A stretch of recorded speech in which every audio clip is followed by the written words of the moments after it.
Yes, Viper. You do have a sixth sense. I was right there. I was looking directly at you.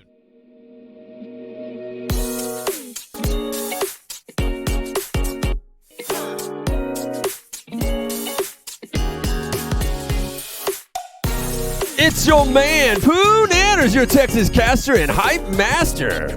And I'm Hermit, your one-stop headshot shop, and welcome back to SpawnPoint Week 6.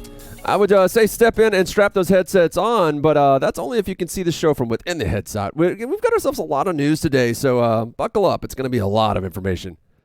Of course. In release news, of course, we've got the long-awaited Survives title, BattleWake, released this last week to a very solid reception. So, if you don't already know, BattleWake is a high-seas combat simulator where you get to play as various magical pirates on various really freaking awesome ships, honestly. There's one of the pirates who's a purple octopus lady. She kind of reminds me of the Night Elf ship from the old Warcraft games. A little bit of Ursula there as well. I mean, I'm enjoying a little bit of Ursula. I'm enjoying the look, you know. Of course. Survios has done a real excellent job here, as they always do with the release of this game. They've had several happy hour sessions where players can play and chat with devs to get closer to the game. And it's done a pretty good job of building a little community around this extremely unique game. Mostly in the arcade sector, though, I think, right? Yeah, right. Because BattleWake, of course, because it's Survive's title, and Survive basically made these guys, they partnered up with the VAL, the Virtual Athletics League, and a couple of handfuls of VR arcades across the states and various other countries to host the first ever BattleWake tournament directly after the release of the game.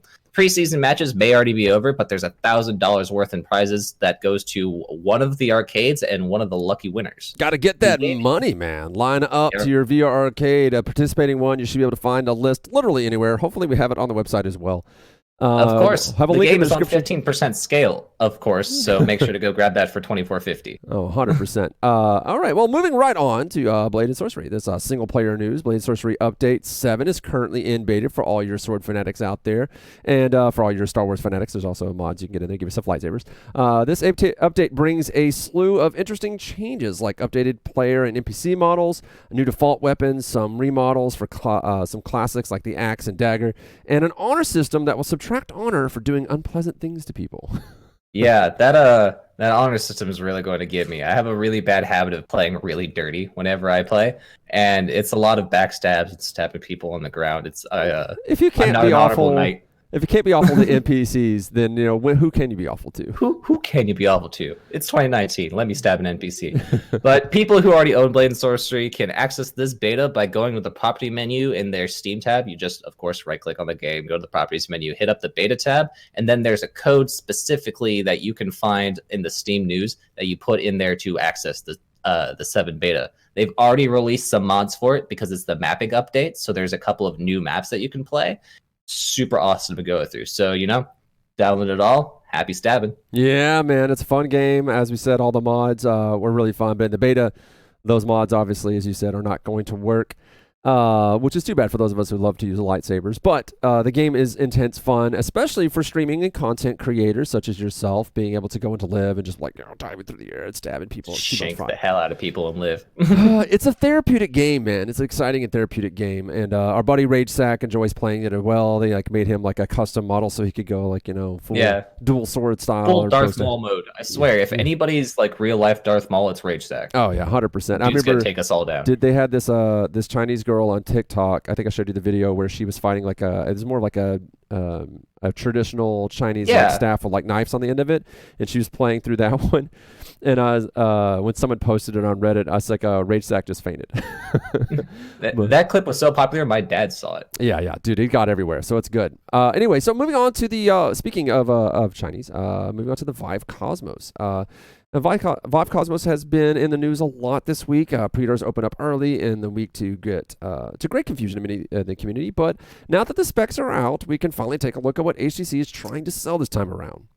Yeah, it's the Vive Cosmos is in a really interesting place in the market. It has a beefy resolution comparatively to the Vive Pro with the 2880 by 1700 versus the by 1600 that the Vive Pro is. That extra 100 apparently makes a massive difference in screen door effect and everything like that.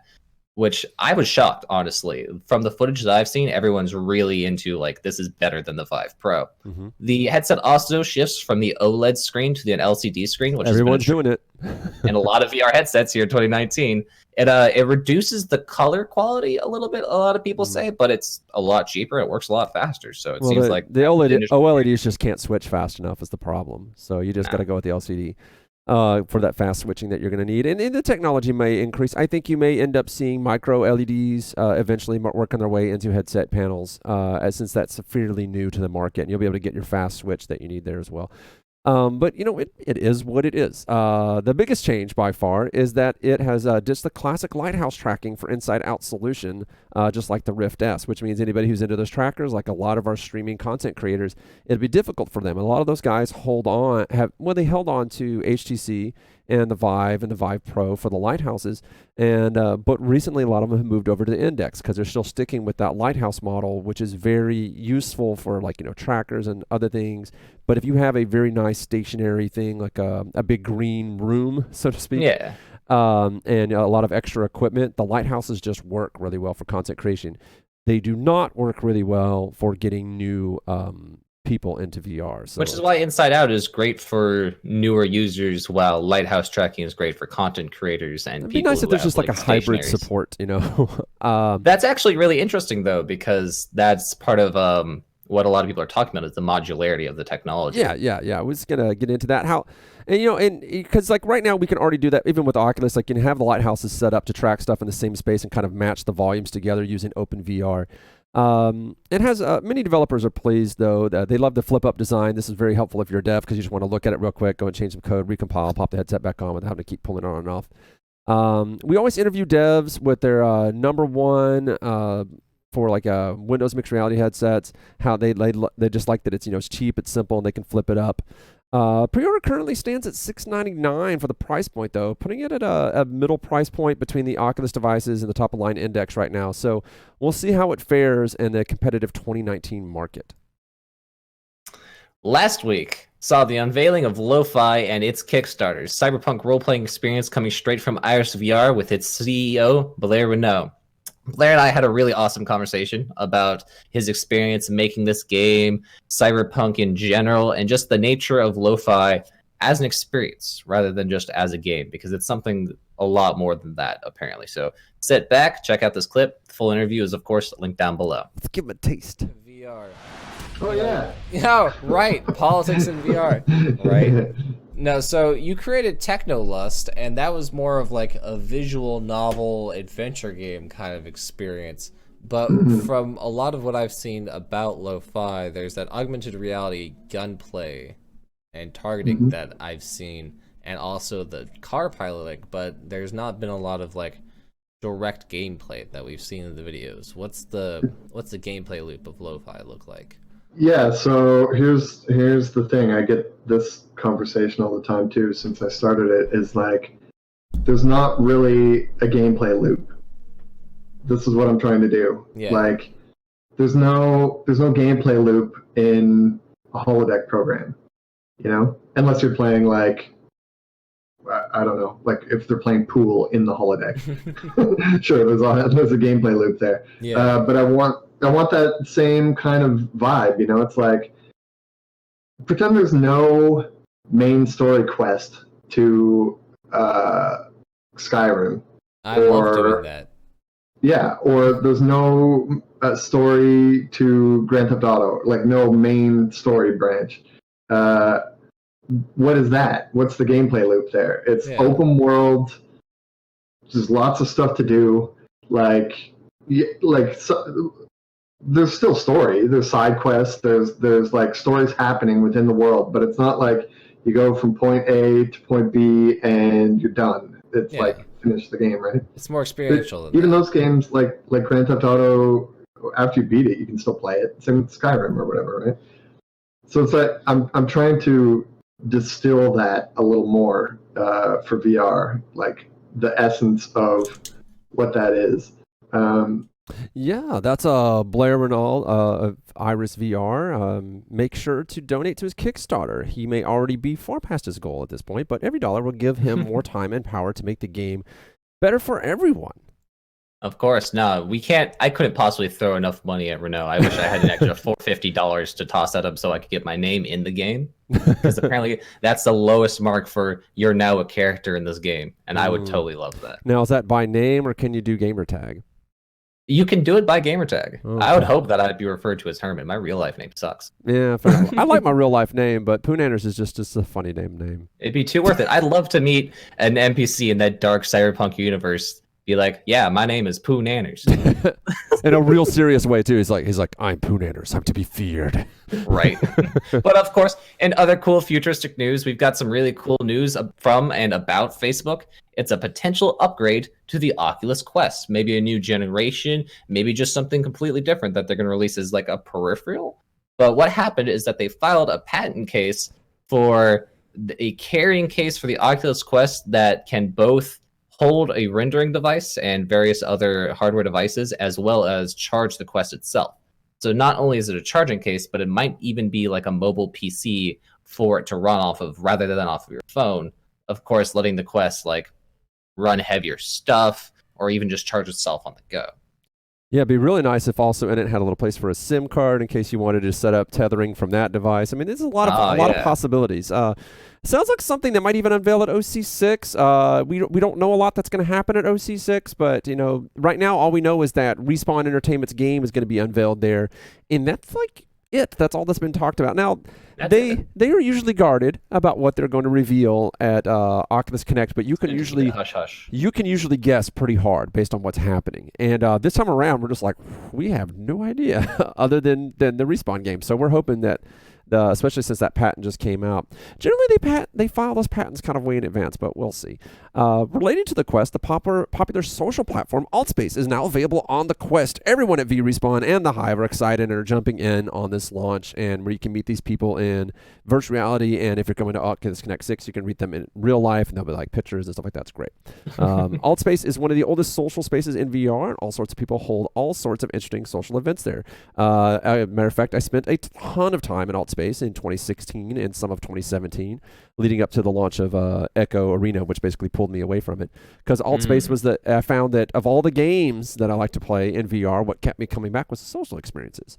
As we said, our friends at the Hive regularly use Altspace for their videos, and I even saw a video once about some other groups, like a VR church that meets in there, along with a yoga group that meets every week or so. So if you have a Quest, make sure to check it out. It's a great way to have a new experience and make new friends in VR. What I think is really interesting is that Altspace is a Microsoft product nowadays. They actually got bought out a little while ago. Well, yeah, because they were going to die. They were going to die, and then Microsoft swooped in and saved them. Microsoft just, thank you. Just like they kind of did for Minecraft, actually, which is our next topic. Well, Minecraft wasn't dying, though. No, but Minecraft was, just around, and they're just like, yeah, it's ours now. Well, yeah, that's how that happened. Was Notch was getting really tired of like having to deal with people in social, like the social media type stuff, and then a big thing was patent trolls. Patent trolls were coming after his money. And he didn't like the fact that they had to pay them patent trolls anything to make them go away. And his legal team would tell him it's cheaper just to pay them. And he didn't think it was right, the principle of the thing. So he's paying lawyers to fight it. And it was just such a depressing deal for him. And then one day, he just snapped and just said on Twitter, "Is like, whoever's willing to buy my controlling stake in Mahjong, just make me an offer." And Microsoft was like, I think it was $2.5 billion. They immediately jumped on it, and he's like, okay. And then he outbids Beyonce and Jay-Z for a house in Beverly Hills, and that's the story. That's the story. Now Microsoft owns Minecraft. Apparently, Minecraft has been placed under review by Microsoft for the Oculus Quest and Go. Not in the sense that Facebook is reviewing it, but it is a topic that is under review at Microsoft as a potential project for them to work on. While it's already possible to sideload Vivecraft onto the Oculus Quest, which is not technically something you're supposed to do, but something that totally works just fine. I didn't know that.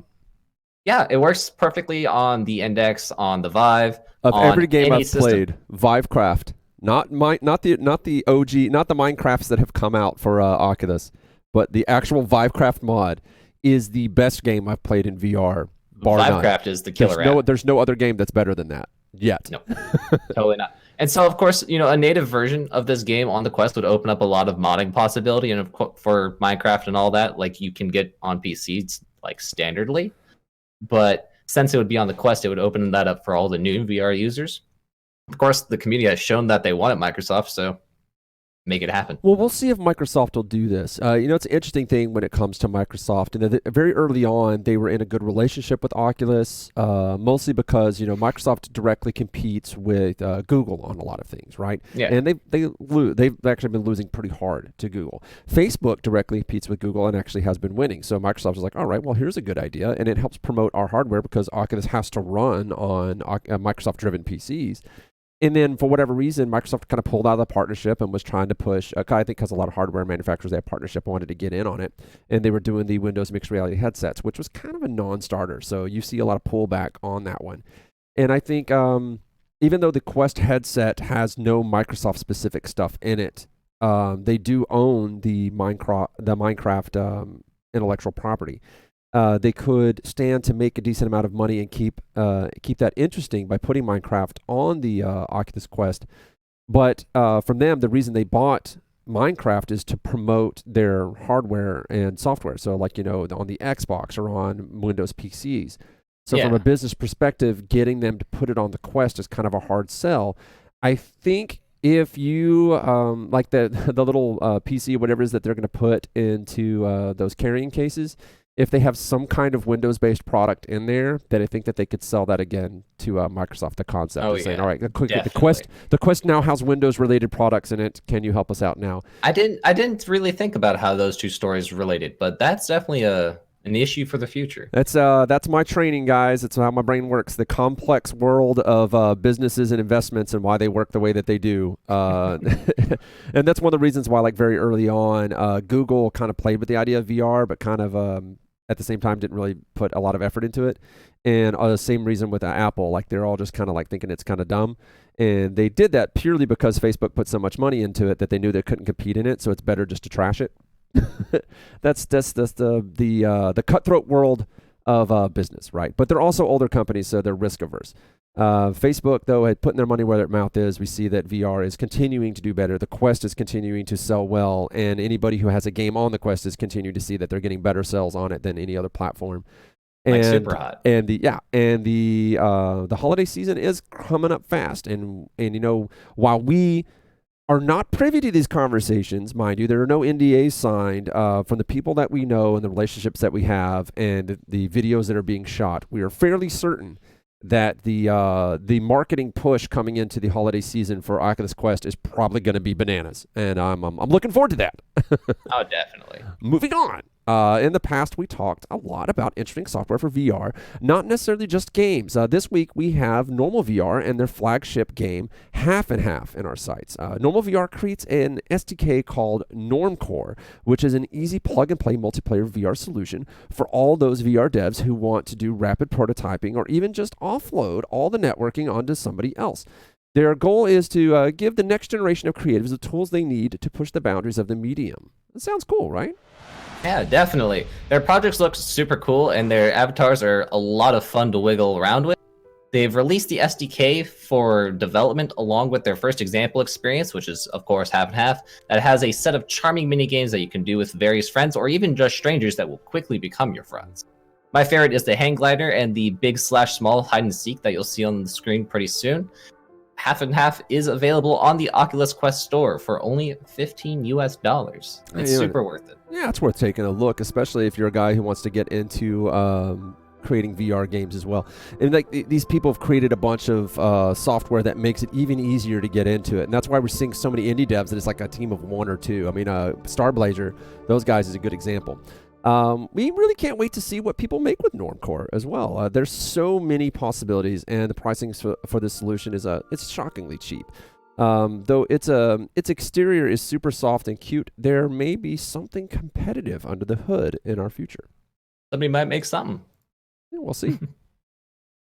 So now, you have something else, right, for artists? Of course. Now it's our time for the week's artist spotlight. Of course, even though this artist is extremely popular and prolific, I think she's worth taking a deeper look at because of how unique her performances are. Rosie Summers does extremely deep and intricate VR painting of all sorts of things, and she even recently was featured on the BBC. She performs her art live, painting VR in front of a screen that the crowd can view as she creates worlds with her Vive controllers. Her style is unique, fresh, and entirely hers, and she's constantly doing something new, whether it's another one of these live art performances, or recently she worked with a group of young children and a TED Talk guest to create a project called Polygon Park, teaching young children how to create art within VR. A link to her Twitter is, of course, in the description, and to be honest, she does so much more than making art. Apparently, she worked on the Angry Birds team and has done a lot of other things for VR as well. So make sure to give her the love and appreciation that she truly deserves for being a big pillar of the VR community. Oh man, she's extremely talented, and looking at just some of the stuff, it's very breathtaking, the work that she can do. And that was something we knew going in whenever Google and other people were starting to build artist tools in VR, and they were showing them to 3D artists what they could possibly do, that they were excited about the versatility of the tools, what it is that they could pull off, and about what that meant for the future. And a lot of us, like as programmer types, we're just like, all right, well then it's only a matter of time before we start seeing 3D artists use VR and then do stuff that you literally just could not do at that speed and at that fidelity in a normal space. And that's she's an example of like one of the foremost people that are really leveraging those tools and showing off what they can do. And I love she's really pushing the evolution of the medium. Like she's just got it. And there's already talks. I mean, they've already happened. We talked about it before, where they're having like competitions that are happening in the art medium. And we even talked to Vivian at the Hive that they said there are more people that are pushing for kind of like an esports of art, of things like Tilt Brush and similar art, VR art games.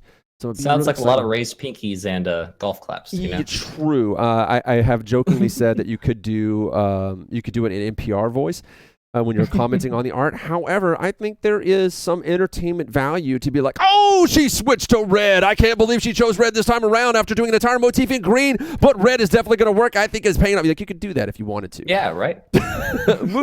Moving on. Here's something cool for all you block ninjas. And Blade Sorcery Knights Live has teamed up with YUR on a mixed reality clip competition. The rules are simple. You need 30 seconds of mixed reality footage of you doing something super awesome in any Live-enabled game. There are tons of them. Scores don't matter. Just make sure it looks cool. I mean, that's what Live is all about. That's what mixed reality streaming is all about. Looking cool. Yeah. Video, and it's super easy to look cool in a mixed reality Live supported game. Videos must be submitted by midnight, that is Pacific time, on Wednesday. That is 9/18/2019 this year. And the winner gets a free Oculus Quest. So, hey, free equipment. So get mixin' or get missin'. Because those are not, there's not a ton of time left to submit your clips, just like a few days. No, and definitely anything that you can do to look awesome and get a free quest is definitely worth doing. Yes, and if you need any help, just ask Stealth. He'll tell you how to do it. Stealth shampoo. There's a lot of Live geniuses out there. Yeah, well, that is all we've got for you guys this week. So thank you for joining us for this week's SpawnPoint. Make sure to catch us every single Saturday for more VR news content.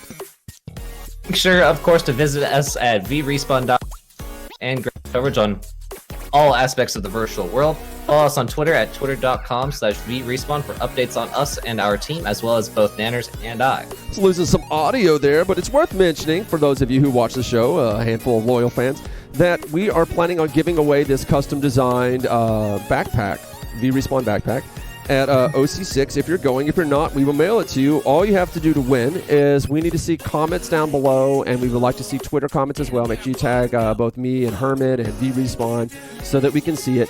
And we're going to pick the one that we like the most, the best comment either made in YouTube videos or on Twitter. Basically, if it makes me laugh or it gets us going, or a lot of people are excited about it, whatever it is, I'll be like, I'll hand the backpack to you. If you're going to OC6 and you're the person that wins that, we'll also make sure that you make it into our after party. We will all be there. I think there'll be like 30 of us respawners at the after party with us. Exactly. And there'll be free alcohol, assuming you're of age. But if you're not of age, you can still come to the party. I made sure when we got the venue that would be the case. This episode, of course, is brought to you by all us volunteers here at Vrespawn and the Hive. If you have any clips or want us to throw in some effort, give us something, or there's something that we should cover, we'd be glad to have you, or any games that you like. Again, I am PooNanners. And I'm Hermit, signing off with another virtually perfect day. Good luck out there, everyone. And if you're going to OC6, make sure to see us. We'll all be there, and, well, you should definitely be too. Have a great week, everyone. Deuces, is that a thing kids do?